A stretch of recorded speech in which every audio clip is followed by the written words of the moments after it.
Halo semua, Bismillahirrahmanirrahim. Assalamualaikum warahmatullahi wabarakatuh. Video ini merupakan bagian dari mata kuliah Struktur dan Sistem Bangunan untuk materi minggu ke-7 yaitu terkait struktur, ME, dan utilitas. Baik, pertama kita akan membahas terkait integrasi desain antara struktur dan utilitas. Jadi, utilitas bangunan perlu diakomodasi oleh struktur bangunan. Oleh karenanya, sistem-sistem ini perlu ditentukan pada tahap awal dari desain, sehingga kedua persyaratan, baik persyaratan utilitas maupun persyaratan struktur dapat dipertimbangkan dalam tahapan desain awal. Beberapa utilitas bangunan yang dapat dipertimbangkan bersamaan dengan struktur yaitu diantaranya sistem transportasi dan juga sirkulasi, yang kedua adalah sistem kondisian udara, yang ketiga adalah sistem pencahayaan, yang keempat yaitu sistem air bersih dan air kotor, dan yang kelima adalah terkait keamanan bangunan atau keselamatan bangunan. Yang pertama terkait transport dan sirkulasi, biasanya dalam penempatan transportasi mekanis seperti lift atau elevator dan juga penempatan tangga, mungkin biasanya tangga darurat, ditempatkan dalam bangunan pada area core ya. Area core ini, merupakan area yang dapat menyediakan, space secara vertikal secara continuous, jadi tidak terputus space vertikalnya. Sehingga sangat mudah dimanfaatkan untuk keperluan sirkulasi dan juga servis.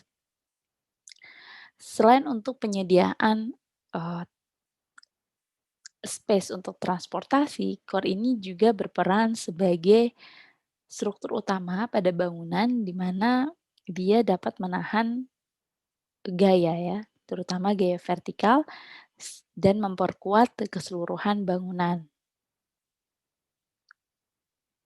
Contohnya pada bangunan ini adalah bangunan kantor ya atau office building di mana core-nya diletakkan pada satu sisi dari bangunan. Dan secara sirkulasi, penempatan semacam ini memberikan area yang cukup luas, sehingga kita bisa mendesain area office berbentuk open office layout. Yang kedua yaitu terkait pengkondisian udara ya, tentang ventilasi dan juga, pendinginan. Jika kita menggunakan, strategi natural ventilation atau penghawaan alami, maka ada beberapa hal yang bisa kita pertimbangkan dalam struktur. Yang pertama adalah bukaan pada dinding dan juga jenis atap. Dua hal ini akan mempengaruhi jika kita menghendaki adanya stack ventilation atau cross ventilation dalam bangunan. Kita bisa lihat di diagram, jika penempatan dari bukaan untuk dinding ada di dua sisi dari bangunan, maka cross ventilation dapat terjadi. Lalu jika kita ingin menimbulkan stack ventilation effect, maka, atap itu bisa kita angkat ya, kita beri, lubang di atap sehingga, stack ventilation bisa terjadi dari, jendela-jendela yang ada di bawah, lalu dia bisa naik ke bagian atas atap untuk membuang udara panas. Pada sistem pendinginan, udara secara mekanis, maka struktur dari bangunan perlu menyediakan area untuk penempatan beberapa peralatan mekanis, ya seperti outdoor unit, pada sistem AC split ataupun VRF, area untuk cooling tower, chiller, dan AHU untuk sistem, AC sentral. Ya, jadi tergantung sistem yang digunakan, maka ada kebutuhan space, dari struktur yang perlu, dipersiapkan. Selain untuk peletakan beberapa peralatan mekanis, juga diperlukan adanya area plenum di antara slab dan juga plafon ya, untuk penempatan, refrigerant pipes atau pipa-pipa refrigeran ataupun ducting. Jadi tergantung sistem AC yang digunakan, jika menggunakan VRF maka diperlukan area untuk penyaluran pipa-pipa refrigeran, jika menggunakan AC sentral maka, perlu dipersiapkan area untuk ducting ya, untuk, ducting yang membawa udara dingin. terdistribusi ke seluruh bangunan. Ini adalah salah satu contoh bangunan apartemen di mana strukturnya sudah menyiapkan area untuk peletakan outdoor unit pada area balkon dari bangunan ya, atau area terluar dari bangunan. Sehingga outdoor unit sudah bisa diletakkan pada area tersebut, lalu juga secara kulit bangunan sudah menyiapkan adanya grill-grill pada area peletakan outdoor unit untuk mengeluarkan udara panas. Pendinginan udara juga biasanya memanfaatkan area ducting, ya. Horizontal ducting ini, digunakan untuk mendistribusikan udara dingin, ini biasanya diletakkan di area sepanjang koridor, ya, di area plenum antara slab dan juga plafon, namun, ada juga opsi lain yaitu dengan, penggunaan raised floor, tergantung jenis yang dipilih. Ducting ya atau refrigerant pipe untuk penyaluran, pengkondisian udara perlu didistribusikan ke seluruh bangunan, namun tanpa bertabrakan dengan balok. Oleh karena itu, perlu dilihat secara struktur, apakah ada ruang di antara balok, dan juga plafon untuk peletakan, peralatan mekanis ini. Jadi kita bisa lihat ya, pada gambar di atas bahwa di sebelah kiri ada balok induk yang cukup besar, lalu ada balok anak, melintang begitu di seluruh ruang, lalu ada 3 utilitas yang ditempatkan di area plenum ini. Yang pertama adalah, pipa sprinkler di sebelah kiri, ada ducting AC di bagian tengah dan juga ada area untuk peletakan kabel-kabel untuk keperluan elektrikal dan ketiga utilitas ini tidak boleh saling mengganggu satu dengan yang lainnya. Sehingga perlu disiapkan tempat yang cukup untuk keseluruhan utilitas ini, eee, pada ruangan di antara slab dan juga plafon. Yang ketiga yaitu terkait sistem pencahayaan, jika kita menggunakan strategi pencahayaan alami, maka pemilihan jenis atap menjadi sangat penting ya. Lalu juga jika kita membuat, perpanjangan dari atap berupa overhang ya, ataupun teritisan, ini juga perlu dipertimbangkan. Misalkan, diharapkan misalkan dia menahan sebagian dari cahaya matahari sehingga cahaya matahari yang masuk ke dalam ruangan menjadi tidak berlebih. Selain dari atap, hal lain yang bisa dipertimbangkan yaitu pembuatan shading atau fins di dalam, atau di sekitar bukaan jendela. Jadi misalkan kita bisa pilih, light shelf gitu untuk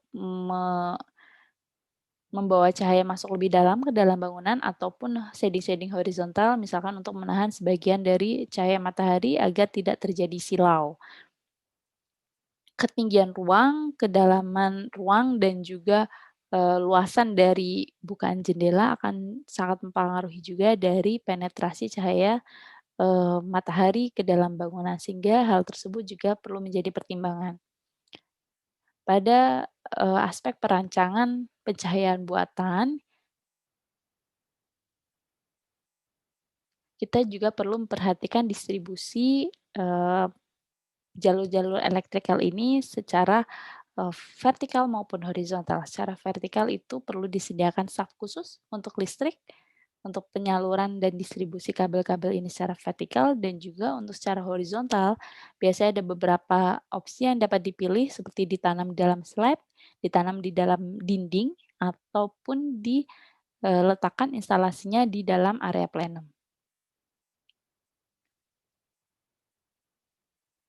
Yang keempat yaitu terkait sistem air bersih dan air kotor. Jadi untuk sistem air bersih dan air kotor, struktur perlu menyediakan area untuk beberapa komponen yang, perlu dimiliki pada sistem ini. Contohnya adalah, struktur perlu menyediakan area yang kedap air untuk penyediaan tangki air bersih ataupun air kotor dan juga, jika diperlukan alat mechanical lain seperti pompa air, maka, secara struktural perlu difasilitasi. Selain itu juga diperlukan sistem distribusi dari air bersih dan air kotor ini secara vertikal melalui SAF ya, SAF khusus plumbing dan juga secara horizontal pada area plenum sehingga area plenum ini perlu dicek kecukupannya. Pada penempatan SAF vertikal yang warna biru, kita perlu mempertimbangkan beberapa hal. Salah satunya adalah posisi dari balok. Ya, balok yang, diwarnai dengan warna merah putus-putus, karena, saf vertikal untuk plumbing ini membutuhkan area yang cukup untuk menempatkan, eee, beragam gitu, beragam jenis pipa. Penempatan saf vertikal harus menghindari dari kolom dan balok tadi, jadi misalkan pada saf, vertikal paling kiri ini tidak tertabrak balok dan juga kolom, jadi sangat baik. Lalu di saf vertikal tengah ini ternyata dia sedikit tertabrak oleh balok ya. Jadi sebagian dari saf vertikal ini tidak bisa, dipakai untuk penempatan pipa. Tapi kita bisa lihat bahwa saf vertikal yang bagian tengah ini lebih panjang kalau kita lihat dibandingkan dengan yang sebelah kiri karena ada sebagian, dari saf ini yang tidak bisa terpakai sehingga dia diperpanjang untuk memberikan, kecukupan space bagi peletakan, pipa-pipanya. Biasanya ini menjadi isu pada bangunan, hotel ataupun apartemen di mana penempatan kamar mandi tersebar di hampir seluruh, bagian dari bangunan, tapi hal ini tidak, biasa terjadi pada bangunan perkantoran karena biasanya di perkantoran lavatory atau toilet itu ditempatkan pada satu area yang sama. Ini adalah contoh dari bangunan kantor di mana lavatory atau toilet itu diletakkan di area dari core. Area dari core ini cukup baik untuk peletakan toilet karena di sana kita bisa menempatkan saf vertikal untuk plumbing di mana tidak terganggu oleh adanya balok-balok, yang menahan plat lantai atau slab. Selain itu kita juga perlu mengecek kecukupan area pada plenum, baik di atas maupun di bawah dari kamar mandi. Karena area plenum ini akan digunakan untuk menyalurkan pipa secara horizontal dari staf plumbing menuju area kamar mandi. Dan masing-masing pipa membutuhkan kemiringan tertentu untuk menyalurkan air bersih ataupun air kotor. Kita bisa lihat pada gambar ini bahwa plenum area di atas kamar mandi itu jauh lebih luas dibandingkan plenum area di atas ruangan kamar ya atau master bedroom ini. Karena memang ada kebutuhan untuk menyalurkan pipa-pipa secara horizontal. Pipa horizontal untuk pendistribusian air bersih ataupun air kotor yang diletakkan di plenum biasanya diletakkan secara utama di koridor. Perlu memperhatikan tadi adanya balok gitu dan juga kolom sehingga tidak, terganggu oleh, penempatan struktur-struktur tersebut. Ada 2 tipe horizontal pipe ya yang biasa digunakan. Yang pertama adalah, tipe menggunakan angle iron digantung dan yang kedua adalah diletakkan di atas kanal iron. Keduanya dapat dipilih sebagai opsi pada bangunan namun perlu diperhatikan, adalah kebutuhan ketinggian plenum untuk penempatan, tipe horizontal pipe ini. Yang kelima atau yang terakhir yaitu terkait, building safety atau keselamatan bangunan.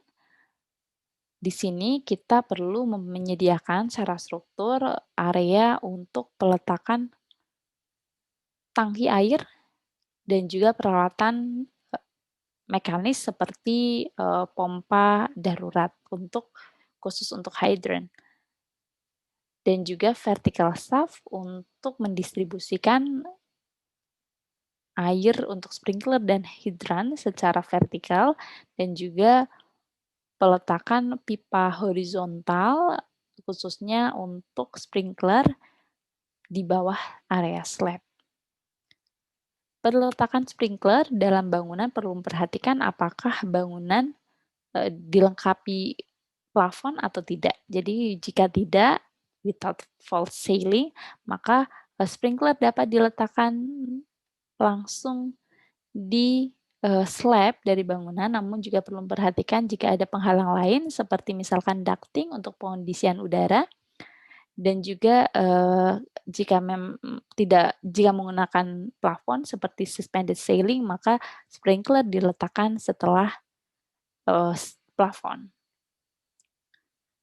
Hal lain yang bisa kita perhatikan dalam desain keselamatan bangunan yaitu terkait peletakan tangga darurat. Bicara terkait struktur, maka ada satu komponen dari struktur yang biasanya dapat dipertimbangkan bersamaan dengan tangga darurat ini, yaitu shear wall. Shear wall dapat memiliki double function ya, atau fungsi ganda. Yang pertama yaitu dia menahan gaya lateral sehingga menambah kekuatan dari bangunan secara keseluruhan dan juga dia bisa memberikan proteksi lebih bagi tangga darurat karena tangga darurat perlu bertahan minimal 2 jam jika terjadi bencana kebakaran. Oleh karena itu, peletakan dari shear wall ini dapat memperhatikan dua hal tersebut dan penempatan tangga darurat untuk kebutuhan keselamatan bangunan dapat dipertimbangkan bersamaan dengan desain shear wall untuk struktur bangunan secara keseluruhan. Berikut adalah referensi yang dapat dibaca lebih lanjut terkait materi ini. Terima kasih telah mengikuti materi sampai akhir. Mohon maaf jika ada kesalahan. Saya tutup. Assalamualaikum warahmatullahi wabarakatuh. Bye.